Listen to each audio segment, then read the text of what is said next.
हम सभी जानते हैं कि हमारे जीवन के शुरू से लेकर अंत तक सभी समस्याओं के समाधान के बारे में, हमारी मन की शांति के बारे में, शक्ति के बारे में, हमारे कर्मों के बारे में, हर चीज का साधारण सा स्वरूप जो है गीता में दिया गया है। किंतु हम उसे फिर भी नहीं पढ़ पाते हैं। क्यों? क्योंकि हम संस्कृत भाषा को बाध्य मानकर चलते हैं। किंतु ऐसा है नहीं।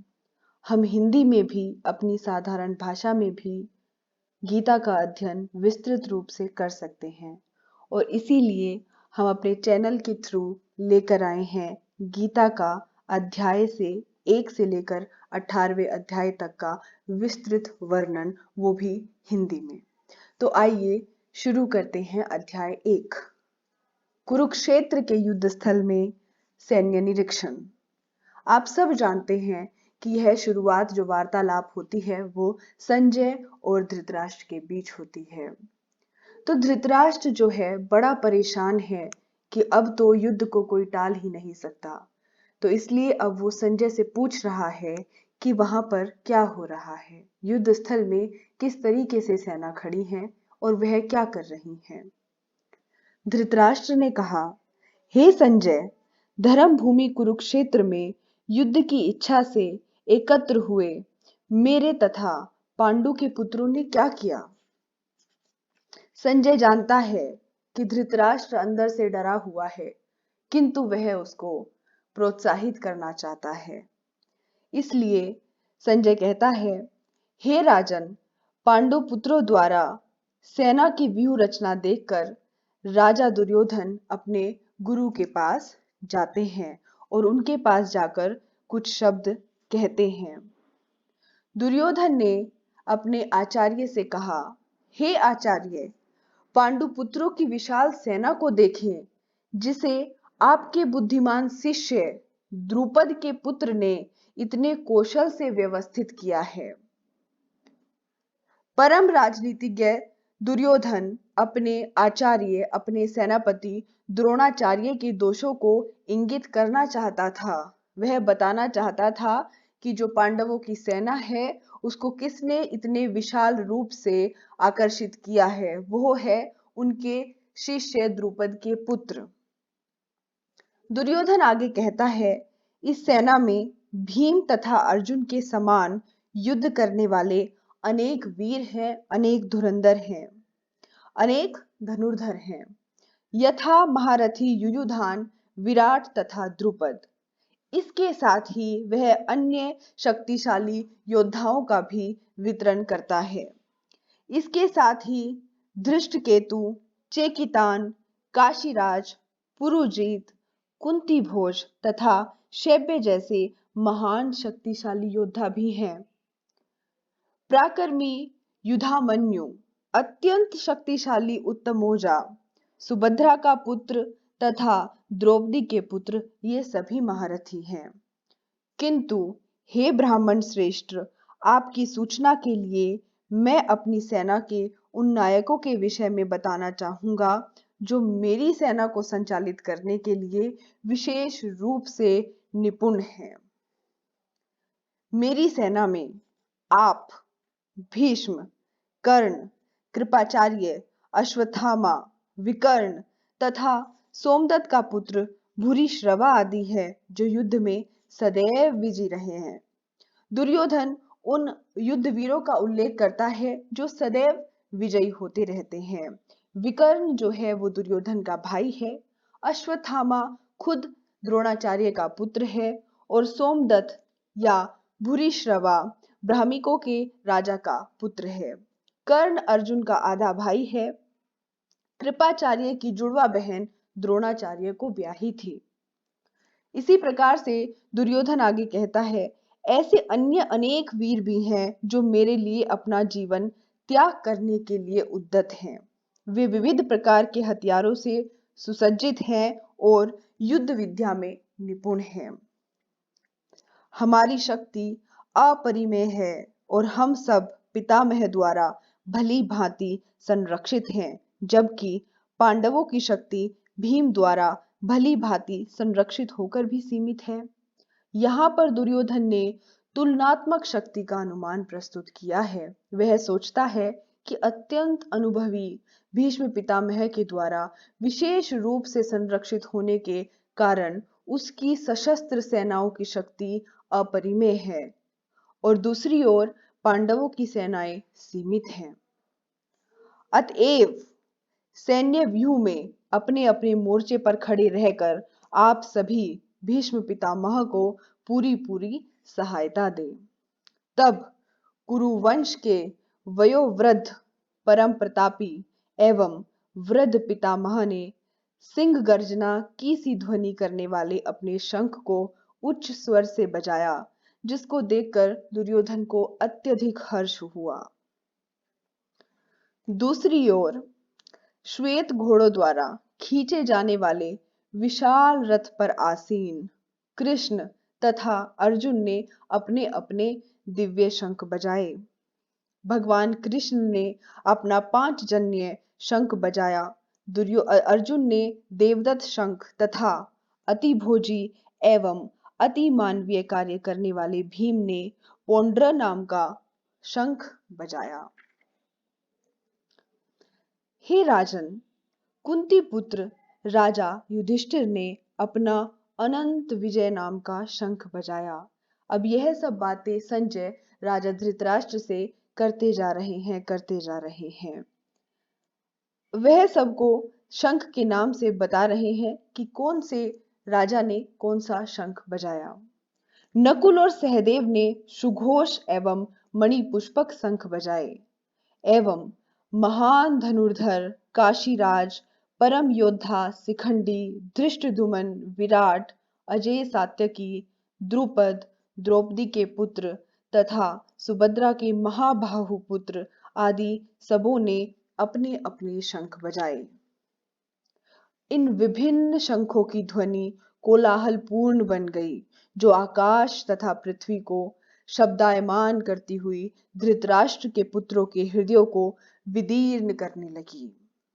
उस समय हनुमान से अंकित ध्वजा लगे रथ पर आसीन पांडुपुत्र अर्जुन अपना धनुष उठाकर तीर चलाने के लिए उद्यत हुआ। हे राजन, धृतराष्ट्र के पुत्रों को व्यूह में खड़ा देखकर अर्जुन ने श्री कृष्ण से कुछ वचन कहे। अर्जुन ने कहा, हे अच्युत, कृपा करके मेरा रथ दोनों सेनाओं के बीच ले चलें, जिससे मैं वहां उपस्थित युद्ध की अभिलाषा रखने वालों को और शस्त्रों की इस महान परीक्षा में जिनसे मुझे संघर्ष करना है उन्हें देख सकूं। मुझे उन लोगों को देखने दीजिए जो यहाँ पर धृतराष्ट्र के पुत्र दुर्योधन को प्रसन्न करने की इच्छा से लड़ने आए हुए हैं। संजय ने कहा, हे भरतवंशी, अर्जुन द्वारा इस प्रकार संबोधित किए जाने पर भगवान कृष्ण ने दोनों दलों के बीच में उस उत्तम रथ को लाकर खड़ा कर दिया। भीष्म, द्रोण तथा विश्व भर के अन्य समस्त राजाओं के सामने भगवान ने कहा कि हे पार्थ, यहां पर एकत्र सारे कुरुओं को देखो। अर्जुन ने वहां पर दोनों पक्षों की सेनाओं के मध्य में अपने चाचा, ताऊ, पितामह, गुरुओं, मामाओं, भाइयों, पुत्रों, पौत्रों, मित्रों, ससुरों एवं शुभचिंतकों को भी देखा।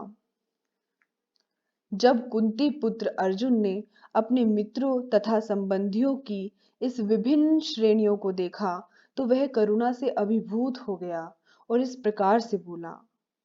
अब अर्जुन कृष्ण को क्या कहते हैं वह सुनिए। अर्जुन ने कहा, हे कृष्ण, इस प्रकार युद्ध की इच्छा रखने वाले अपने मित्रों तथा संबंधियों को अपने समक्ष उपस्थित देखकर मेरे शरीर के अंग कांप रहे हैं और मेरा मुंह सूखा जा रहा है। यथार्थ भक्ति से युक्त मनुष्य में वे सारे सद्गुण रहते हैं जो सत्पुरुषों तथा देवताओं में पाए जाते हैं, जबकि अभक्त अपनी शिक्षा तथा संस्कृति के द्वारा चाहे कितने भी उन्नत क्यों ना हो, इन ईश्वरीय गुणों से विहीन रहता है। अर्जुन ने आगे कहा, मेरे सारे शरीर कांप रहा है, मेरे रोंगटे खड़े हो रहे हैं, मेरा गांडीव धनुष मेरे हाथ से सरक रहा है और मेरी त्वचा जल रही है। शरीर में दो प्रकार का कंपन होता है और रोंगटे भी दो प्रकार से खड़े होते हैं। इस अवस्था में अर्जुन के जो लक्षण हैं वे भौतिक भय अर्थात जीवन की हानि के कारण हैं। अन्य लक्षणों से यह भी स्पष्ट है कि वह इतना अधीर हो गया है कि उसका विख्यात धनुष गांडीव भी उसके हाथों से सरक रहा था और उसकी त्वचा में जलन उत्पन्न हो रही थी। ये सब लक्षण देहात्म बुद्धि से जन्मे हैं। अर्जुन ने कहा, मैं यहाँ अब और अधिक खड़ा होने में असमर्थ हूँ। मैं अपने को भूल रहा हूँ और मेरा सिर चकरा रहा है। हे कृष्ण, मुझे तो केवल अमंगल के कारण दिख रहे हैं। हे कृष्ण, इस युद्ध में अपने ही स्वजनों का वध करने से न तो मुझे कोई अच्छाई दिख रही है और न मैं उससे किसी प्रकार की विजय, राज्य या सुख की इच्छा रखता हूँ। हे गोविंद, हमें राज्य, सुख अथवा इस जीवन से क्या लाभ, क्योंकि जिन सारे लोगों के लिए हम उन्हें चाहते हैं वे ही इस युद्ध भूमि में खड़े हैं। हे मधुसूदन, जब गुरुजन, पितृगण, पुत्रगण, पितामह, मामा, ससुर, पौत्रगण, साले तथा अन्य सारे संबंधी अपना अपना धन एवं प्राण देने के लिए तत्पर हैं और मेरे समक्ष खड़े हैं, तो फिर मैं इन सबको क्यों मारना चाहूंगा, भले ही वे मुझे क्यों न मार डालें। हे जीवों के पालक, मैं इन सबों से लड़ने को तैयार नहीं, भले ही बदले में मुझे तीनों लोग क्यों न मिलते हों। इस पृथ्वी की तो बात ही छोड़ दें। भला धृतराष्ट्र के पुत्रों को मारकर हमें कौन सी प्रसन्नता मिलेगी। अर्जुन आगे कहते हैं, यदि हम ऐसे आतताइयों का वध करते हैं तो हमारे भी सर पर पाप चढ़ेगा। अतः ये उचित नहीं होगा कि हम धृतराष्ट्र के पुत्रों तथा उनके मित्रों का वध करें। हे लक्ष्मीपति कृष्ण, हमें इससे क्या लाभ होगा और अपने ही कुटुंबियों को मारकर किस प्रकार हम सुखी हो सकते हैं। हे जनार्दन, यद्यपि लोभ से अभिभूत चित्त वाले ये लोग अपने परिवार को मारने तथा अपने मित्रों से द्रोह करने में कोई दोष नहीं देखते, किंतु हम लोग जो परिवार के विनष्ट करने में अपराध देख सकते हैं, ऐसे पाप कर्मों से क्यों प्रवृत्त हो। और इन सभी पक्ष विपक्षों का विचार करके अर्जुन ने युद्ध न करने का निश्चय कर लिया। वह कहता है, कुल का नाश होने पर सनातन कुल परंपरा नष्ट हो जाती है और इस तरह शेष कुल भी अधर्म में प्रवृत्त हो जाता है। हे कृष्ण, जब कुल में अधर्म प्रमुख हो जाता है तो कुल की स्त्रियां दूषित हो जाती हैं और स्त्रीत्व के पतन से हे वृषनिवंशी अवांछित संतानें उत्पन्न होती हैं। अवांछित संतानों की वृद्धि से निश्चय ही परिवार के लिए तथा पारिवारिक परंपरा को विनष्ट करने वालों के लिए नारकीय जीवन उत्पन्न होता है। ऐसे पतित कुलों के पुरखे गिर जाते हैं और उन्हें जल तथा पिंड दान देने की क्रियाएं समाप्त हो जाती हैं। जो लोग कुल परंपरा को विनष्ट करते हैं और इस तरह अवांछित संतानों को जन्म देते हैं, उनके दुष्कर्मों से समस्त प्रकार की सामुदायिक योजनाएं तथा पारिवारिक कल्याण कार्य विनष्ट हो जाते हैं। हे प्रजापालक कृष्ण, मैंने गुरु परंपरा से सुना है कि जो लोग कुल धर्म का विनाश करते हैं वे सदैव नरक में वास करते हैं। ओह, कितने आश्चर्य की बात है कि हम सब जघन्य पाप कर्म करने के लिए उद्यत हो रहे हैं। राज्य सुख भोगने की इच्छा से प्रेरित होकर हम अपने ही संबंधियों को मारने पर तुले हैं। यदि शस्त्रधारी धृतराष्ट्र के पुत्र मुझ निहत्थे तथा रणभूमि में प्रतिरोध न करने वाले को मारे तो मेरे लिए यह श्रेयस्कर होगा। क्षत्रियों के युद्ध नियमों के अनुसार ऐसी प्रथा है कि निहत्थे तथा विमुख शत्रु पर आक्रमण नहीं किया जाता था, किंतु अर्जुन ने निश्चय किया कि शत्रु भले ही आक्रमण कर दे किंतु वह युद्ध नहीं करेगा। उसने इस पर विचार नहीं किया कि दूसरा दल कितना उद्यत है। इन सब लक्षणों का कारण उसकी दयाद्रता है, जो भगवान के महान भक्त होने के कारण उत्पन्न हुई है।